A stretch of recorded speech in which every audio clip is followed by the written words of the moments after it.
لیکن اب عمران خان صاحب کی رہائی کو روکنا جو ہے وہ ناممکن ہو گیا. یہ جو میں کہہ رہی ہوں کہ جی علی امین گنڈاپور صاحب آئے اور عمران خان صاحب کو رہا کرا کر لے گئے,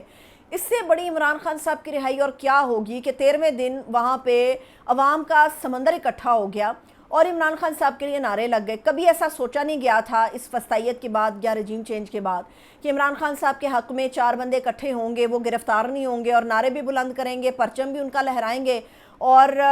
واشگاف طریقے سے عمران خان صاحب کے لیے نعرے لگائیں گے, 804 نمبر کی شرٹیں پہن کے آئیں گے اور ان کو کوئی گرفتار نہیں کرے گا.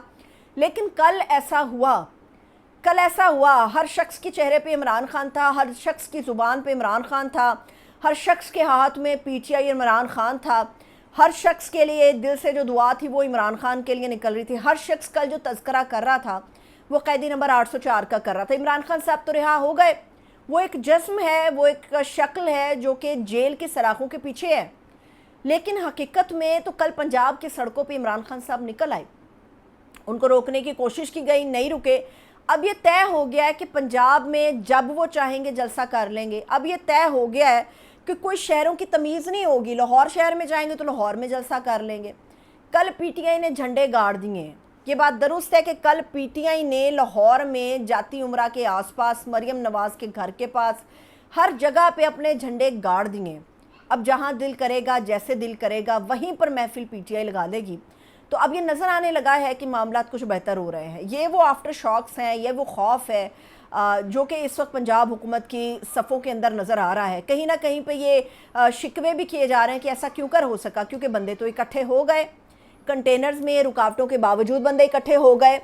پریشان کرنے کے باوجود بندے اکٹھے ہو گئے, سرگرم کارکنان اٹھانے کے باوجود بھی جو بندے ہیں وہ اکٹھے ہو گئے. تو علی امین گنڈاپور صاحب جو ہیں وہ 15 دن سے پہلے عمران خان کو رہا کرا کر لے گئے, اٹک کا پل بھی کراس کر کے چلے گئے, تو کوئی ان کا بال بانکا جو ہے وہ نہیں کر سکا. یہ ظاہر ہو گیا, ہمت اب پی ٹی آئی کے لوگوں نے پکڑ لی ہے. اب نظر آنے لگا ہے کہ پنجاب حکومت کے دن جو ہیں وہ تھوڑے رہ گئے. اسی لیے کوشش ہو رہی ہے کہ کسی بھی طرح سے عدالت کے اندر معاملات ایسے طے کیے جائیں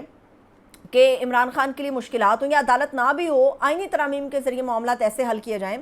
کہ عدالت کے ذریعے بھی عمران خان کو رسوا کیا جائے اور آرمی چیف کی جو ایکسٹینشن ہے اس کے ذریعے بھی عمران خان صاحب کو رسوا کیا جائے. لیکن عمران خان صاحب نے بھی کہا ہے کہ ٹاسک تو میں دے چکا ہوں, ایکسٹینشن تو میں ہونے نہیں دوں گا. اگر ایسا ہوا تو پھر مزاحمتی تحریک ملک گیر ہوگی. اور یاد رہے کہ آج اسلام آباد میں جا بجا کنٹینرز اسی وجہ سے لگائے گئے ہیں کہ وکلا تحریک کا خدشہ پیدا ہو گیا, اور پی ٹی آئی والوں کے ساتھ اگر وکیل بھی سڑکوں پر نکل آئے تو پھر دما دم مستقل اندر ہوگا, پھر کوئی بند نہیں باندھا جا سکا, پھر آپ روک نہیں سکتے اس کو. لیکن اب روکنے کے لیے کہ پی ٹی آئی کو کوئی بھی اوچھا ہتھ کنڈا استعمال کر کے روکا جائے, اب یہ ہونے جا رہا ہے کہ کل بڑی عام سماعت ہونے جا رہی ہے سپریم کورٹ آف پاکستان میں. اور میں نے آپ کو کل کے بھی اپنے ولاگ میں بتایا تھا کہ 23 ستمبر وہ صبح ہوگی جس میں سپریم کورٹ آف پاکستان کے اندر ایک اور پی ٹی آئی کی جو سیٹ ہے اس پر ڈاکہ ڈالنے کے لیے ایک پورا ماحول بنایا جائے گا. علی گوہر بلوچ صاحب ہیں NA97 سے, انہوں نے ایک ہی مہینے میں دوسری مرتبہ سپریم کورٹ میں اپنی درخواست ڈال دی ہے. پہلے ریجیکٹ ہوگی, اب ایکسیپٹ ہو گئی ہے. اور سپریم کورٹ کے جو چیف جسٹس ہیں قاضی فائز عیسیٰ صاحب, وہ انہوں نے اپنے بینچ میں لگا لی ہے. اب کل علی گوہر بلوچ صاحب جو ہیں ان کے لیے سماعت ہوگی اس کیس میں کہ جی ان کے ووٹ گنتی کا معاملہ ہے, جس کے ذریعے نظر آ رہا ہے کہ بلوچ صاحب کے جو ووٹ ہیں وہ بڑھا دیے جائیں گے اور ان کے مدے مقابل پی ٹی آئی والے بندے کو ہرا دیا جائے گا. لیکن مجھے نہیں لگتا اب اتنا آسان ہوگا, کیونکہ پی ٹی آئی والے اٹھ کھڑے ہوئے ہیں اور چیف جسٹس جو ہیں قاضی فائز عیسیٰ صاحب وہ بری طرح ایکسپوز ہو گئے. جاتے جاتے وہ ایسے کالے کلنک جو ہیں وہ اپنے ماتھے پہ سجا کر نہیں جائیں گے جس کے بعد ان کے تاریخ میں ہر بدترین شخص سے بھی برے طریقے سے یاد کیا جائے گا. تو کچھ نہ کچھ وہ انصاف لازمی کریں گے. مجھے ابھی بھی امید ہے کہ جاتے جاتے کچھ تو انصاف کریں گے, نہیں کریں گے تو بس ٹھیک ہے, پھر تاریخ میں انہیں ویسے ہی یاد رکھا جائے گا جیسے بہت سارے لوگوں کو یاد رکھا جاتا ہے. ایک آخری چیز عوام کے لیے, عوام تیار ہو جائیں کیونکہ حکومت ایک نیا ٹیکس جو ہے وہ پبلک کے جیبوں کے اوپر ڈالنے والی ہے, جو آپ کو یا تو بلوں کی شکل میں آئے گا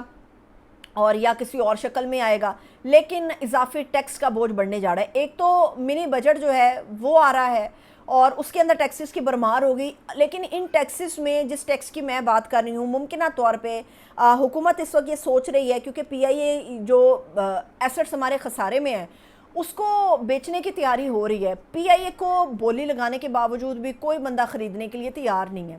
ایک ایسا اثاثہ اور ایک ایسا سفید ہاتھی جو صرف کھاتا ہے اور دیتا کچھ نہیں ہے بدلے میں, اس کے اوپر کوئی بھی کمپنی، کوئی بھی سرمایہ کار، کوئی بھی دنیا کا کوئی بھی حصہ اس کے اوپر انویسٹ کرنے کو تیار نہیں ہے۔ اب گورنمنٹ نے جو پلان بنایا ہے اس کو عدنان عادل صاحب جو ہیں وہ ٹویٹ کر رہے ہیں، وہ یہ کہتے ہیں کہ جی پی آئی اے کے لیے 2 پلان بنا لیے ہیں۔ ایک پلان کے تحت عوام کو ٹھوکا جائے گا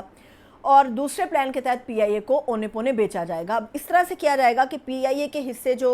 قرض ہیں، جو واجبات ہیں، جو نقصانات ہیں، وہ علیحدہ کر دیے جائیں گے، اور وہ سارے کی ساری جو پیسہ ہے، جو ساری رقم ہے، وہ نکلوائی جائے گی ٹیکس پیئر منی سے، مطلب عوام کے لیے نئے ٹیکس لگائے جائیں گے۔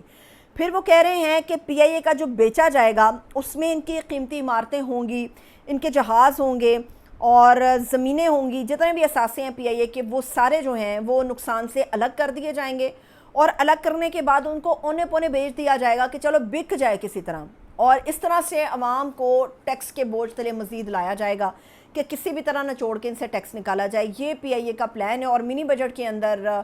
جو نظر آ رہا ہے عوام کو جو ٹیکسز زیادہ برداشت کرنے پڑیں گے، اس میں بہت سارا حصہ جو ہے وہ پی آئی اے کے جو قرض ہیں، واجبات ہیں، نقصانات ہیں،